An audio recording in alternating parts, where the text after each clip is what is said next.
If you were an internet dweller back in the late 2000s, chances are you're familiar with the mecca of comedy that is the Annoying Orange YouTube channel, conjured up by the brilliant mind of Dane Bodeheimer, or Danebo, back in 2009, trumping Barack Obama's inauguration as president as the single most important major event that happened that year. It follows an anthropomorphic orange, creatively named Orange, whose sole purpose in life is to make the lives of his peers a living hell, by harassing them until they're inevitably decapitated.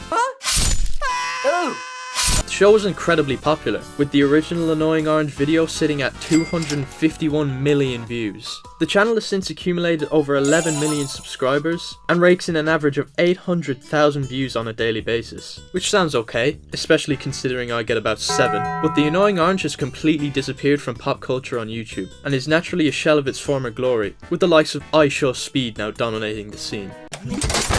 But in its heyday, the Annoying Orange was a cultural phenomenon. It was so popular that it even broke into the television industry, with its own Cartoon Network show which lasted 2 full seasons, totaling 60 episodes. He's orange! More on that later. But for the unlucky few who aren't familiar, the Annoying Orange features the insufferable titular character and his circle of peers. Taking place in the kitchen of Mr. Danebo, almost every traditional episode of the Annoying Orange uses the same formula. Orange annoys a fellow food by making noises or by telling puns and jokes, which he then repeats again and again and again until they meet their gruesome death. Was that the bite of 87? Occasionally Dane would deviate from this formula, parodying films, music, video games, or whatever Fortnite dance challenge was on the trending tab. Looking back, it was definitely a product of its time, with the humour mainly consisting of loud random XD equals funny humour, fruit puns with burping and farting, and that laugh. That's what got people knee slapping back in 08, I suppose. With all that in mind, you may be thinking, that sounds terrible. Who actually watches this stuff? Kids. It's easy to see why children enjoy this content. They sit in front of their iPads with their Cheeto fingers, soaking this stuff right up into their peewee brains. I was the same. I loved the Annoying Orange. It was something all the kids at school talked about, and while most people would call the Annoying Orange an insufferable stain on society, there's a certain charm to those early episodes that I can appreciate. Although it's always been popular among children, it's slowly evolved over the years, becoming more and more kid-friendly, more wholesome chungus, with less knife gags and edgy humour overall, which is something Danebo himself acknowledges. Over time, the Annoying Orange became more and more brand friendly, a public figure that the youth today can look to for guidance, akin to Martin Luther King. This resulted in clothes, toys, books, plushies, mobile games, and eventually in 2013, he's orange, he has a lot of friends, they live together on a fruit stand. The success of the Annoying Orange YouTube series led to the children's TV show The High Fructose Adventures of the Annoying Orange. Premiering on the 11th of June 2012, it was only meant to air for 6 episodes, but ended up airing for 2 seasons, each of 30 episodes on Cartoon Network. You'd think that the show was doomed from the start, considering the supposed struggle of adapting 90-second YouTube skits, with incredibly shallow characters into full 11-minute stories. But 60 episodes. And the show has really good ratings, with 2.6 million people viewing the premiere on the opening weekend. It's got several celebrity cameos. Maybe, just maybe, I was quick to judge. Maybe there's a solid show here. Despite this just being a dumb show for toddlers, which I probably shouldn't be taking so seriously, despite the general public warning me that I may not live to tell the tale, that the sound of the Annoying Orange's voice on the big screen is enough to drive the best of us insane, I watched it. At least, I watched what's available in the YouTube playlist. And what do I think? Well, the show features the same iconic cast of characters that we all know and love that appear across the Annoying Orange cinematic universe. There's Pear, who's the straight man to Orange, Grapefruit, Orange's rival, and Passion Fruit, Orange's love interest.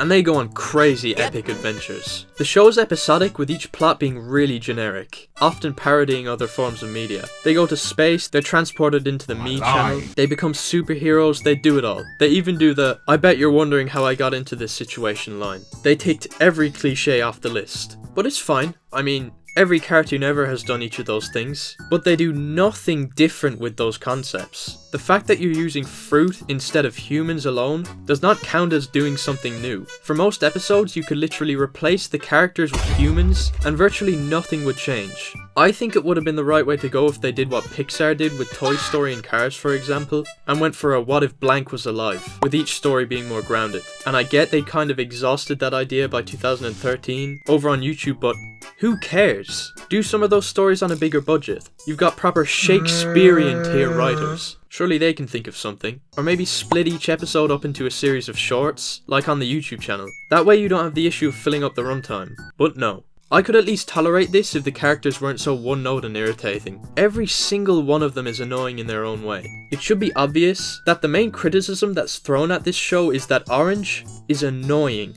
Really annoying. The voice, the laugh sounding like nails on a chalkboard, the way he acts in general. I mean, he isn't really any different than in the web series, but the thing is, it can be almost tolerable while scrolling through the funny YouTube Shorts tab alongside Family Guy Funny Moments part 364, but in a longer format?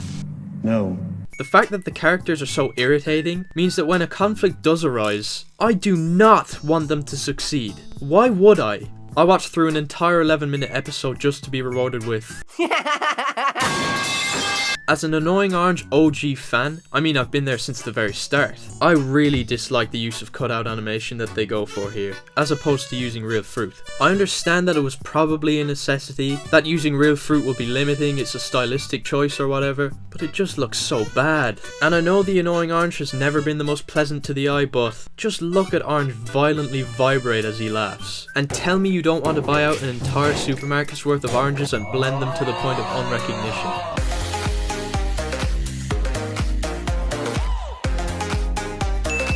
And that's not to say that cutout animation can't look good. Just look at South Park. The characters' mouths hitch all over the place as they switch between clips of the voice actors' mouths. Sometimes when characters aren't talking, they just...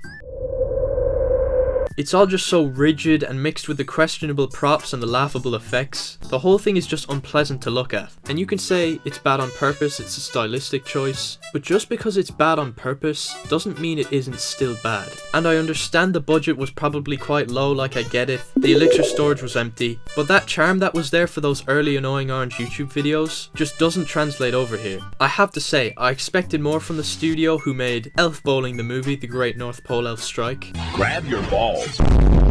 The pacing in this show is so slow. It's genuine whiplash going from cringing to boredom in an instant. Episodes are a real slog to get through with scenes and jokes dragging on forever. And it's not like the jokes are constantly being built on top of each other, with one joke leading into the next, like it's some elaborate LeMayo chain. You know, something a good comedy would do. But no, Orange will make a joke and just repeat it over and over. And for that reason, I'd say the humor in this show is even worse here. Who's Malicorn? Who's Malicorn? Who's Malicorn? Who's Malicorn? I'm trying to tell you. Jeez, you don't have to get so cornery. Corn.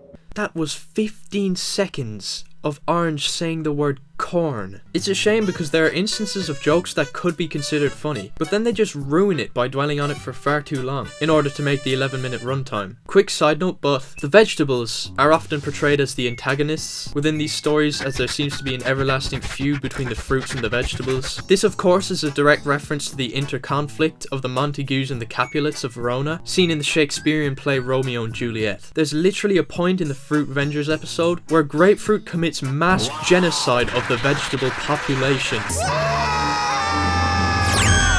never saw Paris! I regret nothing! This guy just goes insane, and at the end when Pear saves the day and they all rejoice in celebration to sing Kumbaya, completely forgetting about the vegetables who have been murdered and the mass destruction that Grapefruit has caused to this once dystopian society. But I could overlook all of this if they didn't diss the Phantom Menace. 3D was so good, you could almost overlook the gaping story problems, underdeveloped characters, simplistic dialogue, and overuse of computer effects. Fuck you, Marshmallow. Fuck you. The High Fructose Adventures of the Annoying Orange was cancelled prematurely in March 2014, after a near 2-year run, which is understandable considering the competition it had on the network at the time. Upon hearing this news, my fist went straight through my monitor, as I ran to my bedroom to burn all my Annoying Orange merchandise.